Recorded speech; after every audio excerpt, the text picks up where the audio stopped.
Cordiales saludos, apreciados amigos. Les invito a abrir sus Biblias en 2 de Pedro, capítulo 3. La retórica política de nuestros días es sobre algo llamado un nuevo régimen mundial. Una y otra vez los líderes mundiales hablan sobre un nuevo régimen mundial. La verdad del caso es que sí se acerca un nuevo régimen mundial, pero no va a ser implementado por los políticos.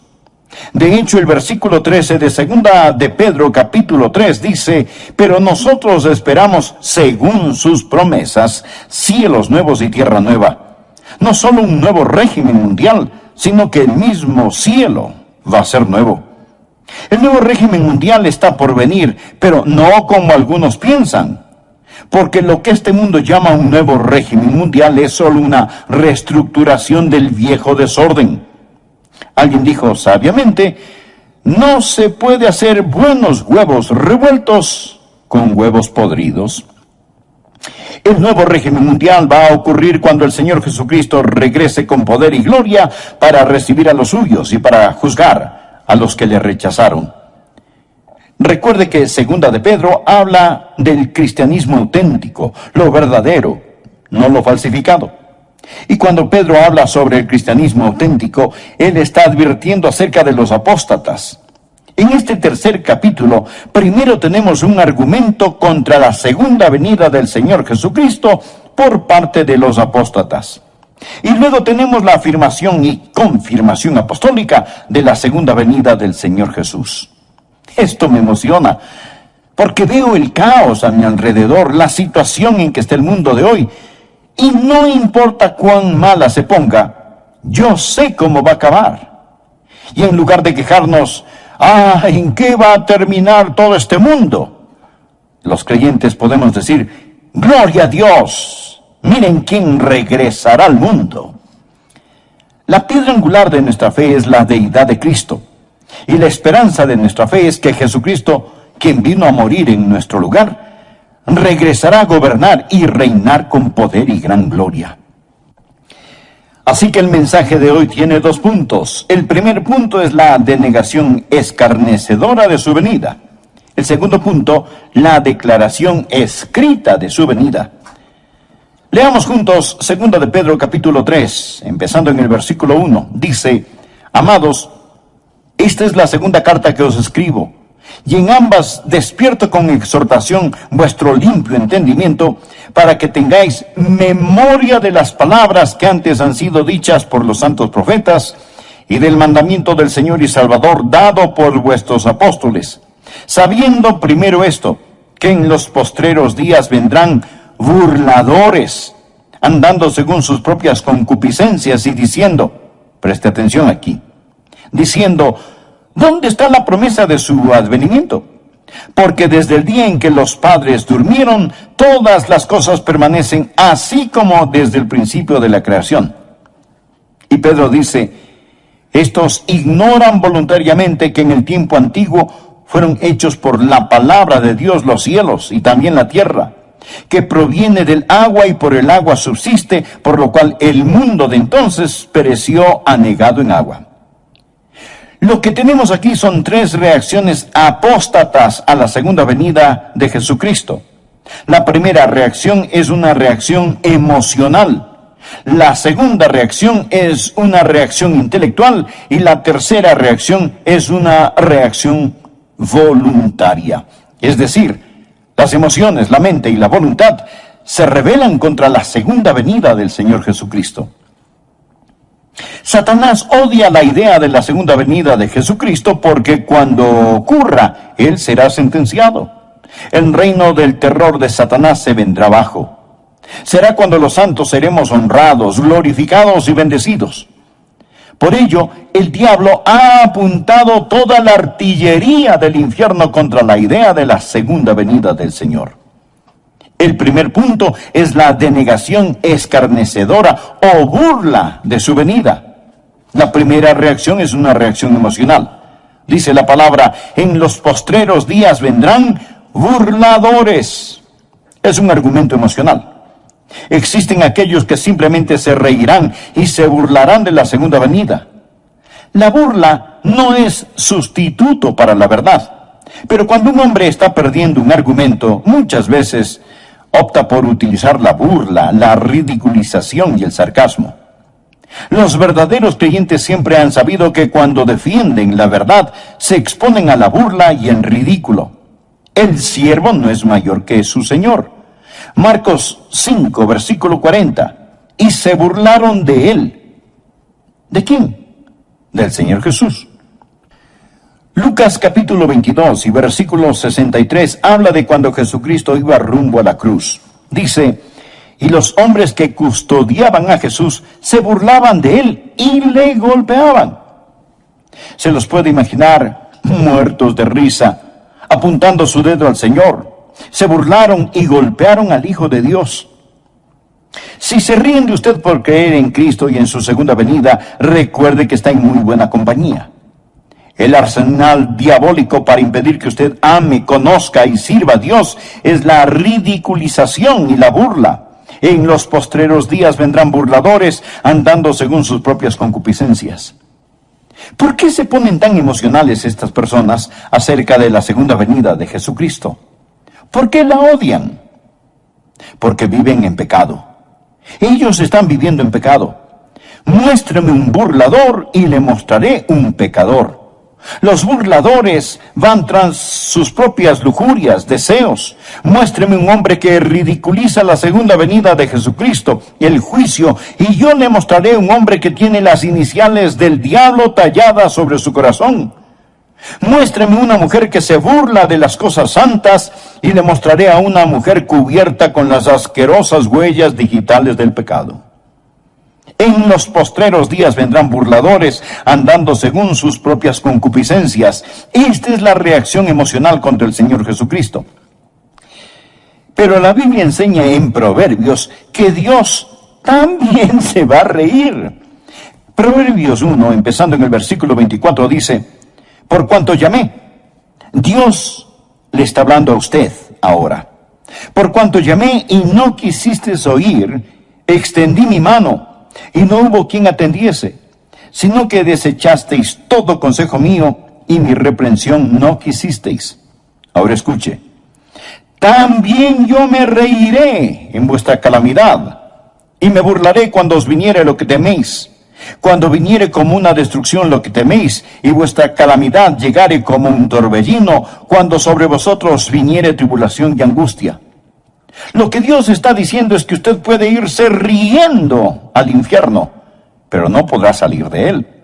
Dios está diciendo, como decimos hoy, el que ríe al último, ríe mejor. Los apóstatas no solo están satisfechos con rechazar las cosas santas, sino que tienen un enorme deseo diabólico de ridiculizar las cosas santas. Había un emperador romano cuyo nombre era Juliano. Cuando él era un joven, profesó conocer al Señor Jesucristo y ser un creyente, pero nunca se convirtió verdaderamente. Llegó a ser un apóstata y persiguió a los creyentes con todo su poder, ridiculizando la fe cristiana. Juliano, el apóstata, tenía un amigo de la niñez cuyo nombre era Agatón. Ellos crecieron juntos. Después de muchos años se encontraron. Agatón era un creyente que servía fielmente al Señor día tras día. Cuando Juliano el emperador se encontró con Agatón, le dijo: Agatón, ¿cómo le va a tu amigo el carpintero de Nazaret? Tiene suficiente trabajo. Le están saliendo algunos trabajitos como carpintero. Y Agatón muy serenamente le respondió: oh sí, Juliano, él tiene mucho que hacer. De hecho, él está muy ocupado haciendo un ataúd para tu imperio. Él era un profeta, porque en 2 años Juliano murió en una batalla y su imperio comenzó a desmantelarse. La historia nos dice que cuando Juliano el apóstata estaba tendido en el campo de batalla, se metió la mano en su herida mortal y tomó un puñado de sangre y la lanzó a los cielos y exclamó: has vencido, oh Galileo. Los burladores aman su pecado y argumentan contra el juicio y la segunda venida de Jesucristo. Es una reacción emocional.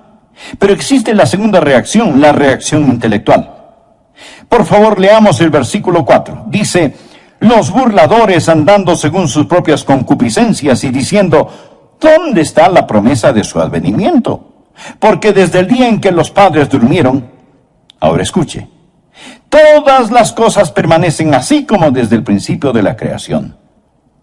Lo que ellos están diciendo es que si Jesucristo regresa en poder y gloria, si fuera a haber un nuevo cielo y una nueva tierra, lo que eso significaría es que habría una interrupción en el reino de las leyes naturales. Ellos dicen, nosotros, los eruditos, los intelectuales, hemos encontrado que desde la creación no ha habido cosa semejante, y no hay ninguna razón para creer que Jesucristo va a venir, ni para creer que habrá un nuevo planeta Tierra. Esto, amigos, es puro materialismo. Todo continúa igual. Ven la creación desde un punto de vista científico. Es una apelación a la inteligencia y aquí está el argumento. Nunca nada cataclísmico ha ocurrido y no hay ninguna razón para creer que algo cataclísmico sucederá. Porque desde el día en que los padres durmieron, todas las cosas permanecen así como desde el principio de la creación. Ellos dicen, escuche, mi bisabuelo esperaba la segunda venida de Jesucristo. Así que no se preocupen, todo continuará igual, no pasará nada. Imagínese a un niño en el tiempo de Noé. Él llega todo preocupado y le dice a su papá, papi, escuché a un hombre llamado Noé. Dice que Dios va a destruir el mundo con un diluvio y está construyendo un gran barco. Él lo llama el arca. Dice que si creemos en su Dios, nos podemos salvar y entrar en el arca cuando venga el diluvio. Y el papá, riéndose, le contesta, hijo, recuerdo que cuando yo era niño, ese viejo loco de Noé estaba construyendo esa arca y me contó la misma historia. Y yo me fui a casa asustado y se lo dije a mi papá, y mi papá me dijo que su papá, su bisabuelo, también escuchó al viejo Noé contar la misma historia. Hijo, olvídate de esa tontería. Nadie jamás ha visto un diluvio. No existe tal cosa. Desde los tiempos de tus bisabuelos todo sigue igual. Así que existe la reacción emocional. Los pecadores que siguen sus propios malos deseos. Existe la reacción intelectual. Toda cosa continúa exactamente como fue. Nunca ha habido un cataclismo, nunca habrá un cataclismo. Existe también la reacción voluntaria. Por favor, note el versículo 5. Estos ignoran voluntariamente. Son voluntariamente ignorantes. Esta gente no quiere saber, ni quiere entender. Porque si admiten la verdad de que Jesucristo va a regresar en juicio, esto significa que tendrán que cambiar su estilo de vida. Piensan que si de algún modo cierran sus mentes y sus corazones a esta verdad, todo estará bien. En eso se parecen a las avestruces. Esconden su cabeza en la arena. Son voluntariamente ignorantes. Ellos no quieren saber. Y no pueden encontrar a Dios por la misma razón que un ladrón no puede encontrar a un policía. Juan capítulo 3, versículo 19 dice, la luz vino al mundo y los hombres amaron más las tinieblas que la luz. ¿Por qué? Porque sus obras eran malas. Mi amigo, el mundo está lleno de ellos.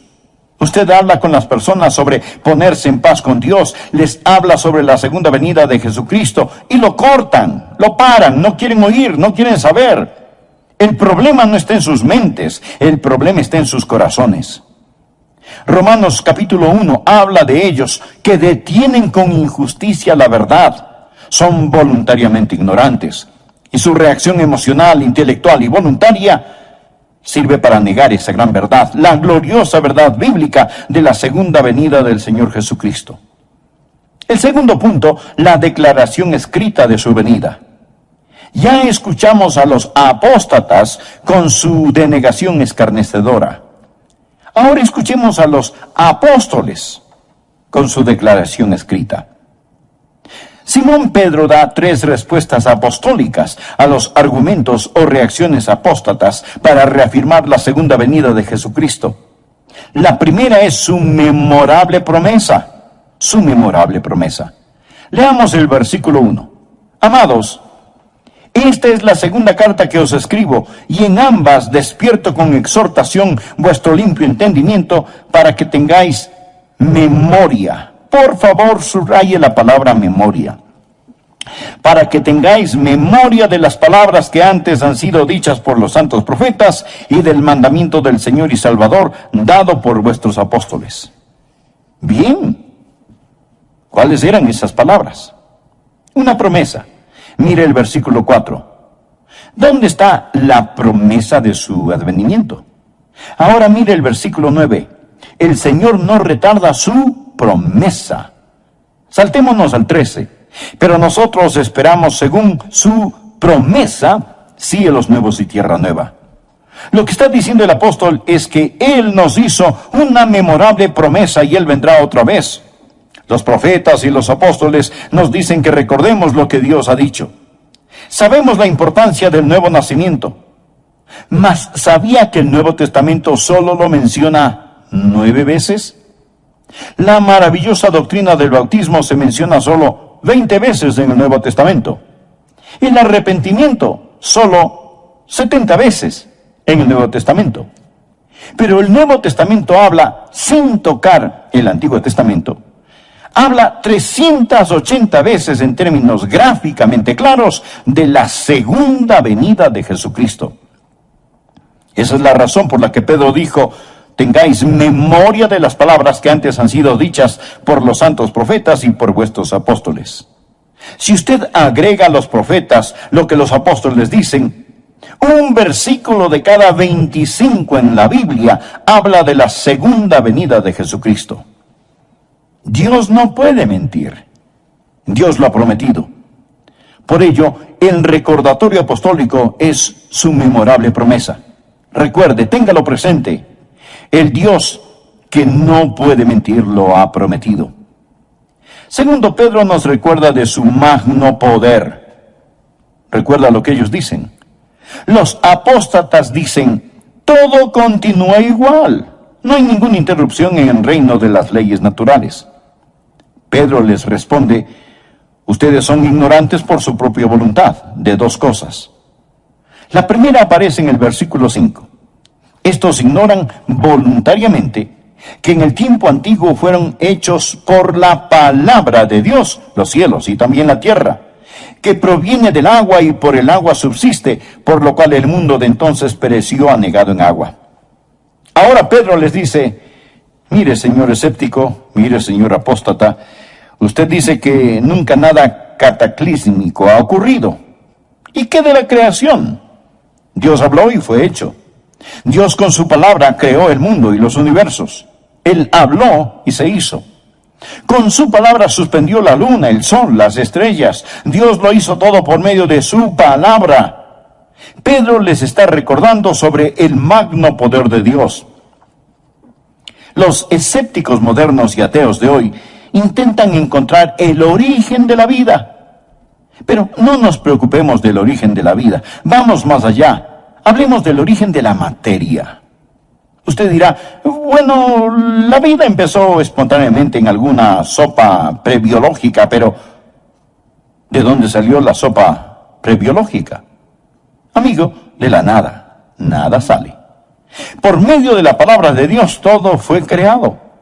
Dios con su palabra ordenó la creación, pero también ordenó un cataclismo. Verso 5. Estos ignoran voluntariamente. Primero, habló para la creación. Que en el tiempo antiguo fueron hechos por la palabra de Dios los cielos y también la tierra que proviene del agua y por el agua subsiste. La segunda vez habló para describir el cataclismo. Por lo cual el mundo de entonces pereció anegado en agua. La palabra anegado o inundado es de donde tomamos cataclismo. En el griego suena como cataclismo.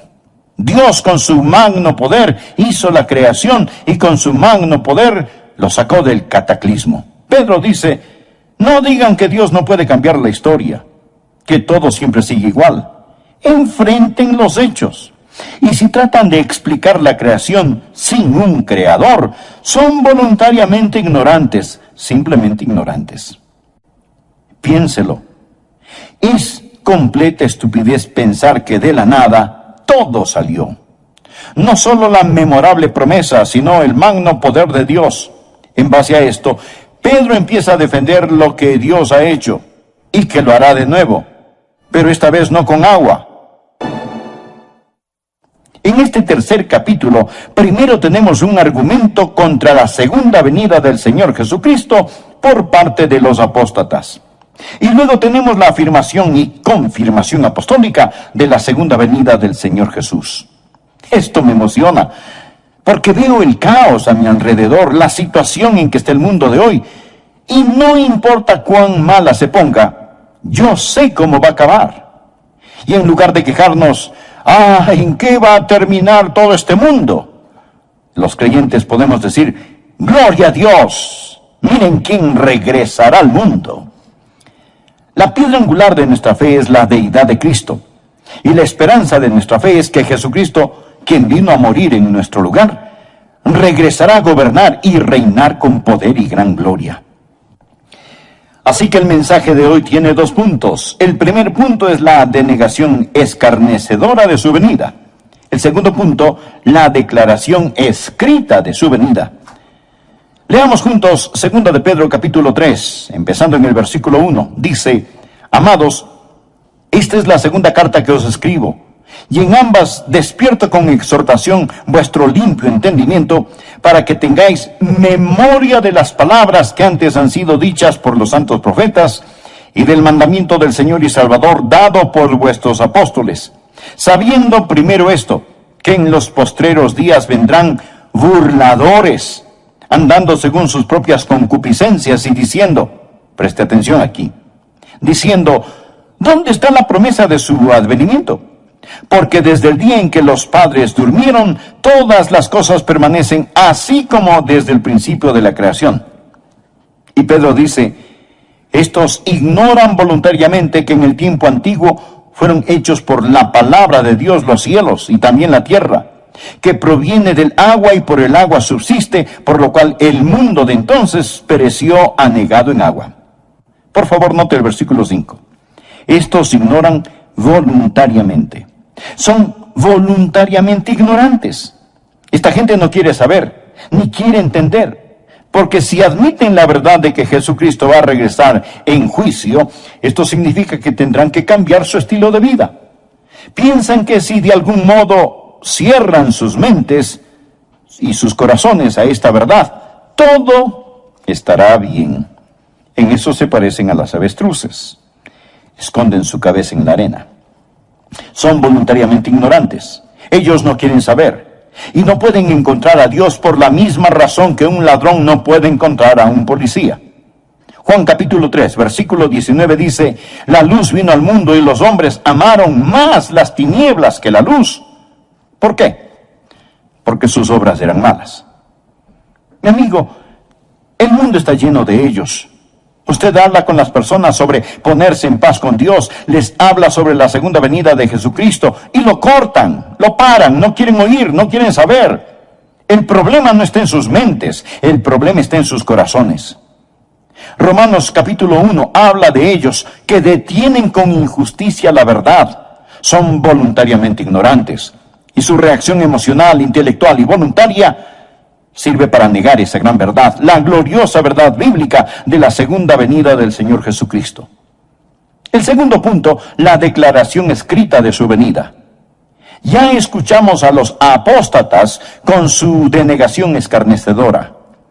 Ahora escuchemos a los apóstoles con su declaración escrita. Simón Pedro da 3 respuestas apostólicas a los argumentos o reacciones apóstatas para reafirmar la segunda venida de Jesucristo. La primera es su memorable promesa. Su memorable promesa. Leamos el versículo 1. Amados, esta es la segunda carta que os escribo, y en ambas despierto con exhortación vuestro limpio entendimiento para que tengáis memoria. Por favor, subraye la palabra memoria. Para que tengáis memoria de las palabras que antes han sido dichas por los santos profetas y del mandamiento del Señor y Salvador dado por vuestros apóstoles. Bien, ¿cuáles eran esas palabras? Una promesa. Mire el versículo 4. ¿Dónde está la promesa de su advenimiento? Ahora mire el versículo 9. El Señor no retarda su promesa. Saltémonos al 13. Pero nosotros esperamos según su promesa cielos nuevos y tierra nueva. Lo que está diciendo el apóstol es que Él nos hizo una memorable promesa y Él vendrá otra vez. Los profetas y los apóstoles nos dicen que recordemos lo que Dios ha dicho. Sabemos la importancia del nuevo nacimiento. Mas, ¿sabía que el Nuevo Testamento solo lo menciona 9 veces? La maravillosa doctrina del bautismo se menciona solo 20 veces en el Nuevo Testamento. El arrepentimiento solo 70 veces en el Nuevo Testamento. Pero el Nuevo Testamento habla, sin tocar el Antiguo Testamento, habla 380 veces en términos gráficamente claros de la segunda venida de Jesucristo. Esa es la razón por la que Pedro dijo: tengáis memoria de las palabras que antes han sido dichas por los santos profetas y por vuestros apóstoles. Si usted agrega a los profetas lo que los apóstoles dicen, un versículo de cada 25 en la Biblia habla de la segunda venida de Jesucristo. Dios no puede mentir. Dios lo ha prometido. Por ello, el recordatorio apostólico es su memorable promesa. Recuerde, téngalo presente. El Dios que no puede mentir lo ha prometido. Segundo, Pedro nos recuerda de su magno poder. Recuerda lo que ellos dicen. Los apóstatas dicen: todo continúa igual. No hay ninguna interrupción en el reino de las leyes naturales. Pedro les responde: ustedes son ignorantes por su propia voluntad de dos cosas. La primera aparece en el versículo 5. Estos ignoran voluntariamente que en el tiempo antiguo fueron hechos por la palabra de Dios los cielos y también la tierra, que proviene del agua y por el agua subsiste, por lo cual el mundo de entonces pereció anegado en agua. Ahora Pedro les dice: mire, señor escéptico, mire, señor apóstata, usted dice que nunca nada cataclísmico ha ocurrido. ¿Y qué de la creación? Dios habló y fue hecho. Dios con su palabra creó el mundo y los universos. Él habló y se hizo. Con su palabra suspendió la luna, el sol, las estrellas. Dios lo hizo todo por medio de su palabra. Pedro les está recordando sobre el magno poder de Dios. Los escépticos modernos y ateos de hoy intentan encontrar el origen de la vida. Pero no nos preocupemos del origen de la vida. Vamos más allá. Hablemos del origen de la materia. Usted dirá: bueno, la vida empezó espontáneamente en alguna sopa prebiológica, pero ¿de dónde salió la sopa prebiológica?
Amigo, de la nada, nada sale.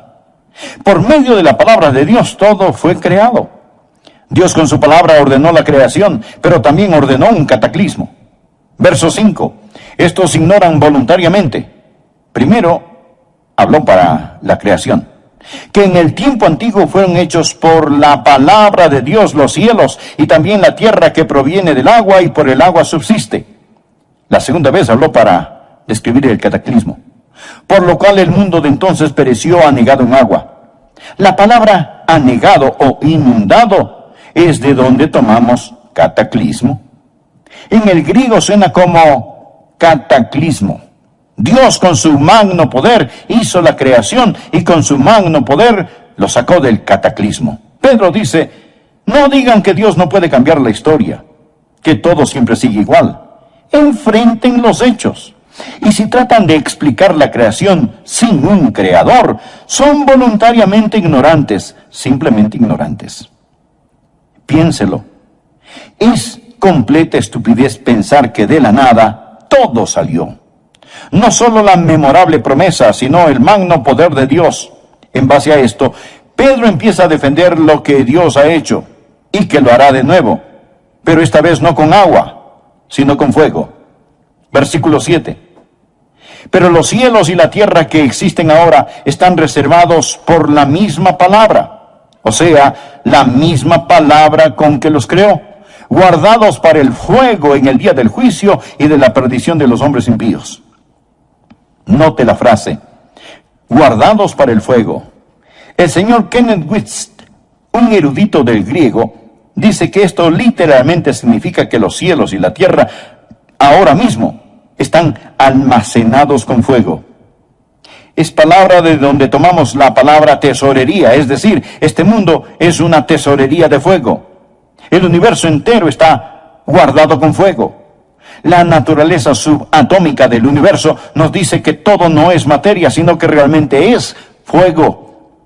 El hombre solía pensar que la partícula más pequeña de la materia era el átomo.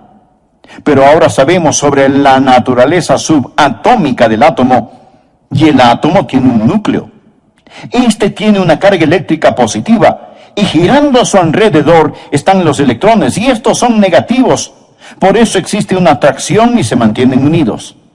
El electrón es increíblemente rápido. Escuche, algo asombroso sobre los electrones del átomo es que giran alrededor del núcleo billones de veces cada millonésima de segundo. Nadie sabe realmente qué es esta fuerza eléctrica. La podemos describir, pero no sabemos lo que es. Einstein dijo antes de morir que esperaba descubrir lo que es la electricidad, pero nunca lo hizo. Podemos poner esta cosa de algún modo en proporciones matemáticas, pero los científicos no saben cuál es la fuerza que los une. Dije que el núcleo tiene una carga eléctrica positiva y girando a su alrededor están los electrones que son negativos. Por eso existe una atracción y se mantienen unidos. Pero también tienen neutrones y protones. Los neutrones son neutros y los protones son positivos. No existe atracción, mas estos no se caen. ¿Qué causa que todos se mantengan unidos? Colosenses 1:17 nos habla acerca del Señor Jesús y dice, todas las cosas en Él subsisten. Significa que Él lo sostiene todo, ya sean los planetas en órbita o los electrones que giran alrededor del núcleo de un átomo. Él es la goma de las galaxias, el Señor Jesucristo. Hebreos 1:3 dice, Jesús quien sustenta o sostiene todas las cosas con la palabra de su poder. Pedro dice, están guardados con el fuego. Todo es fuego, porque todo está formado de una estructura molecular. Hebreos 11:3 dice, lo que se ve fue hecho de lo que no se ve. Pedro les dice a los apóstatas que ridiculizan la segunda venida de Jesucristo, les recuerdo su memorable promesa, les recuerdo su magno poder y les recuerdo su misericordiosa paciencia. Por favor, leamos el versículo 8. Mas, oh amados, no ignoréis esto, que para con el Señor un día es como 1000 años y 1000 años como un día. El Señor no retarda su promesa, según algunos la tienen por tardanza, sino que es paciente para con nosotros, no queriendo que ninguno perezca, sino que todos procedan al arrepentimiento. Pero el día del Señor vendrá como ladrón en la noche, en el cual los cielos pasarán con gran estruendo. Usted sabe que la gente que intenta deducir cómo todo llegó a ser, dicen, bien, todo empezó con una gran explosión. Nunca nos explican qué fue lo que explotó. Solo el hombre puede desviarse 180 grados hacia lo opuesto. Todo no empezó con una gran explosión. Todo va a concluir con una gran explosión. Dice la palabra, Pero el día del Señor vendrá como ladrón en la noche, en el cual los cielos pasarán con gran estruendo, y los elementos ardiendo serán deshechos. Ardiendo significa calor interno, fiebre, calentura. Y la tierra y las obras que en ella hay serán quemadas. Puesto que todas estas cosas han de ser deshechas, ¿cómo no debéis vosotros andar en santa y piadosa manera de vivir, esperando y apresurándoos para la venida del día de Dios, en el cual los cielos encendiéndose serán deshechos, y los elementos siendo quemados se fundirán? Pero nosotros esperamos, según sus promesas, cielos nuevos y tierra nueva, en los cuales mora la justicia. Por lo cual, oh amados, estando en espera de estas cosas, procurad con diligencia ser hallados por Él sin mancha e irreprensibles, en paz. Amigo, presta atención al versículo 15. Y tened entendido que la paciencia de nuestro Señor es para salvación. La paciencia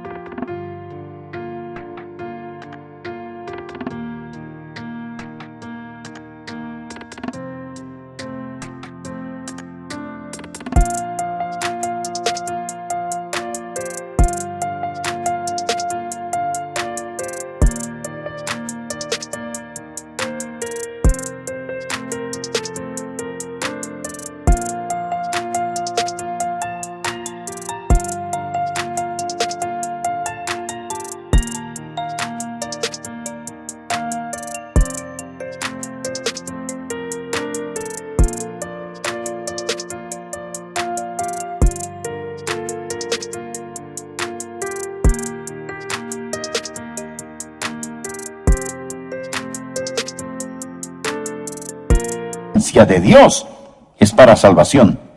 ¿Y qué significa?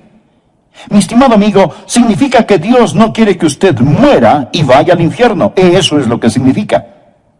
Si Jesucristo hubiera regresado ayer y usted no es salvo, su destino estaría irrevocablemente establecido. El Señor mantiene la puerta de la misericordia abierta para usted. Dios es un Dios de misericordia. Y Pedro les contesta a los apóstatas estas tres cosas. Existe una memorable promesa, existe el magno poder de Dios y existe la misericordia y la paciencia de Dios. Versículo 9. El Señor no queriendo que ninguno perezca, sino que todos procedan al arrepentimiento. Dios está esperando que usted acepte su salvación. Y usted dirá, bueno, si Dios es tan misericordioso, yo no tengo de qué preocuparme. No, mi estimado amigo, mire el versículo 10. Pero el día del Señor vendrá. Verá, ambas, la ira y la misericordia, son atributos de Dios.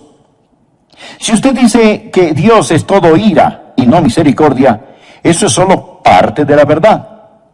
Y si dice que Dios es todo misericordia y no ira, eso es solo parte de la verdad. Cuando usted toma solo parte de la verdad y la convierte en toda la verdad, se vuelve una falsedad.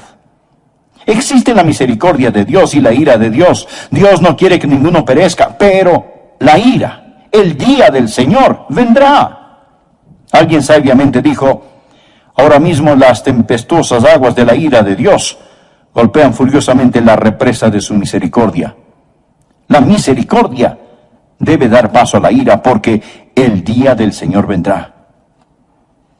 Yo no sé cuándo la última alma que completará la esposa se convertirá. Quizás sea usted, amigo, y la esposa estará completa. Entonces sonará la trompeta. Los muertos en Cristo resucitarán primero, y los que estemos vivos seremos arrebatados y cambiados, así, en un abrir y cerrar de ojos, para encontrarnos en el aire con el Señor. Pero no sé cuándo será, mas Él está por venir. Amigo, si Jesucristo fuera a venir ahora mismo, ¿qué pasaría con usted? Verá, Él dijo, pero el día del Señor vendrá. ¿Cómo? Mírelo, como un ladrón en la noche, de repente, inesperadamente, cataclísmicamente. Jesús dijo en Lucas 13:3, no, Antes, si no os arrepentís, todos pereceréis igualmente. Pero el Señor no quiere que ninguno perezca, sino que todos procedan al arrepentimiento. Amigo, Él está por venir, en llamas de fuego. Pues arrepentirse. ¿Cuál es el arrepentimiento? La palabra griega metanoia o arrepentimiento significa cambiar de pensar. Antes usted confiaba en sí mismo, vivía en pecado, iba por su lado, hacía lo que le daba la gana. Ahora se da un cambio radical y dramático de pensar, se arrepiente, pone su fe no en sí mismo, sino en Jesucristo, abandona sus pecados, abandona sus viejos caminos. Estimado amigo, ¿es usted salvo? No le pregunté si es usted católico, bautista, metodista o lo que sea.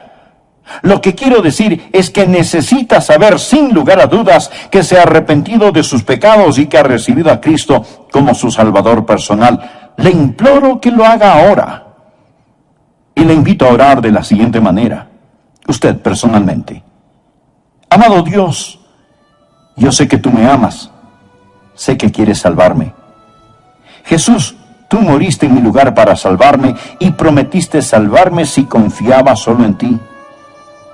Y eso es lo que estoy haciendo ahora. Confío en ti. En este momento, con todo mi ser, abro mi corazón, me arrepiento de mis pecados y te recibo como mi Señor y Salvador.